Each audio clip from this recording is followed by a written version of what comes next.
amaanyi Honorable Muwanga Kivumbi gazze nago okuva mu Mukkomera kindaze nti babadde bazimba something different in him.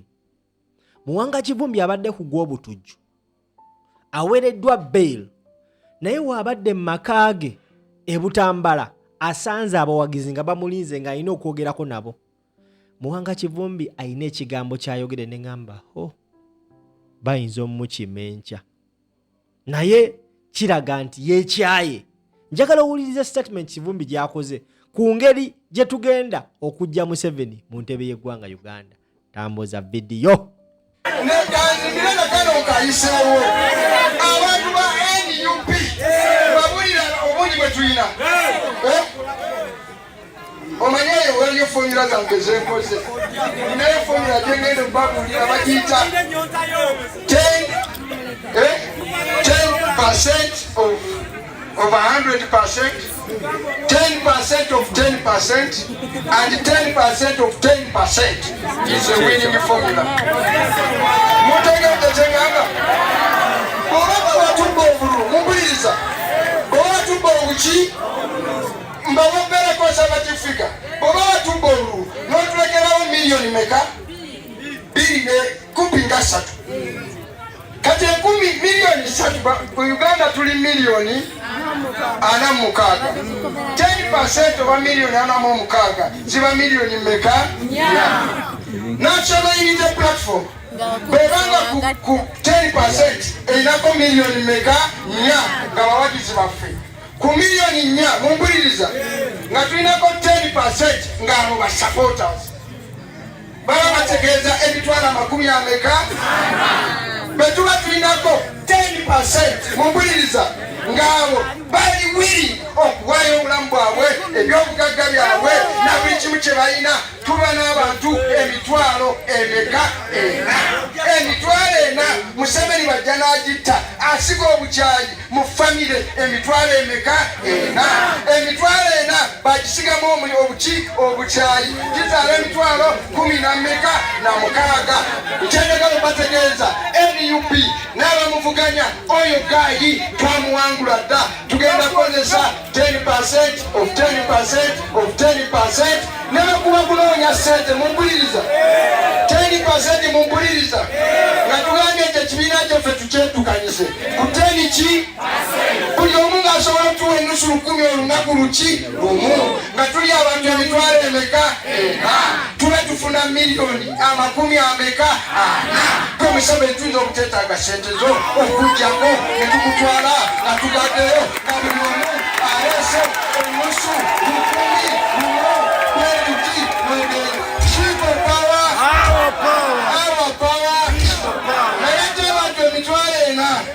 nga gimaliridde negigamba nti bino wamanga tubiina temugamba nti mbatanudde nebigaa nti oke tuli banafu naye amatu gaffe tugalina tetujja gakuwa tetugabama netubagamba nti amaaso gaffe tugalina tetujja balabako buli we tujja tetuvaawo netugamba nti ebigere byaffe tubiina tujja kutambula we bajja okuzika ngaffe tutambula we bajja okugaji nga tetulaba we bawugera tuba tetuwulira tuba tetulewangudde Saka kabaka akuleki katonda ki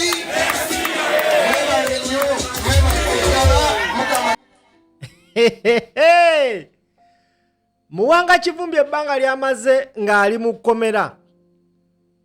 Katonda alina engeri gy'aleetamu ebintu bye. By the way, Muwanga Kivumbi okubeera mu Mukkomera ebbanga lyonna lyabaddeyo nga talina kyakola, abadde alowooza ku kintu kimu butya bwe tugenda okugjako Yoweri Kaguta Museveni. Tambuza vidiyo eno. Aleese formula eya 10% of sibitegere na bitegeera naye mu kubinnyonnyola mbitegeera. Muwanga Kivumbi abadde agoberera buli kintu ekibadde kitambula mu ggwanga Uganda. Ate ekisooka Muwanga Kivumbi abasinga kye batamanyi, musajja yasoma kye bayita economics, ezo figure okubala ensimbi. Ye yakimanyirawo nti obuzibu kati NUP bweyina bwe bw'ensimbi. Amugambe Uganda netubanga tulina 10%. Naye tubanga tulina abantu emitwalo 4 aba NUP basobola okuyimirizaawo ekibiina kya National Unity Platform. akimanyi baayita etteeka lya protection of sovereignty bill. NUP tesobola kufuna ssente wa? Kati Muwanga Kivumbi ate alina ekintu ekipya kyazimbye mu bannayuganda. Nabagambe NUP ebadde eyina eddibu lya Kivumbi abasinga tetulina tisinga. Akomyewo ng'amaze emyezi emyezi amaze mu kkomera emyezi 6. Ebbanga lyonna lyabadde mu kkomera abadde alowooza ku kintu ekikimu butya bwagenda okugatta ettaffaali mu lutalo lw'okumaamula Yoweri Kaguta Museveni. Tekiniki agireese. Era wabadde ayogerako abantu ababadde Muwanga Kivumbi. Baasiba Muwanga Kivumbi ne balowooza nti bagenda mukkakkanya. Naye wallahi billahi tallahi Katonda alina engeri gy'akolamu ebintu bye. Muwanga Kivumbi atuuse e Butambala. Kugambe Joel Ssenyonyi yamuvuze mu mmotoka y'obwa leader of opposition. Ng'ayina ne lidika. It was intentional. Ensi okumanya nti akomyewo nannyini Butambala. Asoose n'anyumiza abantu b'e Butambala engeri gye battamu abantu. Kuba yaliwo. Wabula n'abagamba nti mwakikola okwagala otunafuya. Okutudimoralizinga. Naye nkulayirira nkugamba ekigambo kino. Tetugenda kukkiriza kutunafuya.